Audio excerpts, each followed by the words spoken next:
తెలంగాణ ప్రజలకు సందేశం ఇచ్చే స్థాయిలో తాను లేనని, తెలంగాణ ప్రజల నుంచి నేర్చుకునే స్థాయిలో ఉన్నానని జనసేన అధినేత పవన్ కళ్యాణ్ చెప్పారు.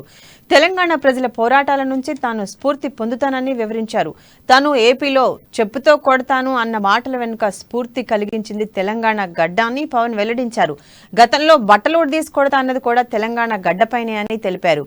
ఈ నేల పెట్టిన తిండి తిన్నాను, అది ఎక్కడికి పోతుంది, రక్తంలో ఇంకిపోయిందన్నారు. కనీసం 10 మంది అయినా తెలంగాణ అసెంబ్లీలో జనసేన ఎమ్మెల్యేలు ఉండాలనే తన కోరిక అని పవన్ కళ్యాణ్ వివరించారు.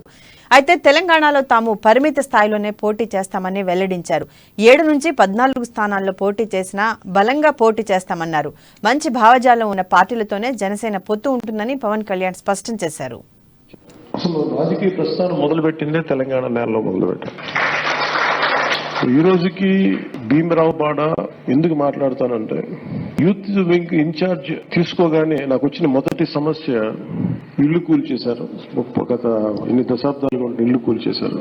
మేము అప్పుడున్న వైఎస్ రాజశేఖర రెడ్డి గారి ప్రభుత్వాన్ని కొంచెం బలంగా నిలదీయడం జరిగింది. మీకు ఒక మాట ఎక్కువ అనుండొచ్చేమో నేను. దానికి కారణం నాకు ఒకటే అనిపించింది. లోపలికి పోయినప్పుడు మేమందరం పోయాం లోపలికి, ఆ బస్తీని చూస్తే నాకు ఒకటే అనిపించింది. డ్యూటీకి పోయేవాళ్ళు అన్నాలు కట్టుకున్న ఉన్నారు, అన్నాల కింద పడిపోయి ఉన్నాయి, దేవుడి పట్టాల కింద పడిపోయి ఉన్నాయి. నాకు ఒకటే అనిపించింది. ఆ రోజున తర్వాత చాలా మంది ఆడపడుచులు ఏడుస్తూ ఉన్నారు. నాకు ఒకటే అనిపించింది, కనీసం తెల్లవారుజాము నుంచి ఇలా చేశారంటే అనుకున్నాను. సరే, అది కూడా అయిపోయింది. ఎక్కడ నాకు విసుగు వచ్చేసిందంటే రాజకీయ నాయకత్వం మీద.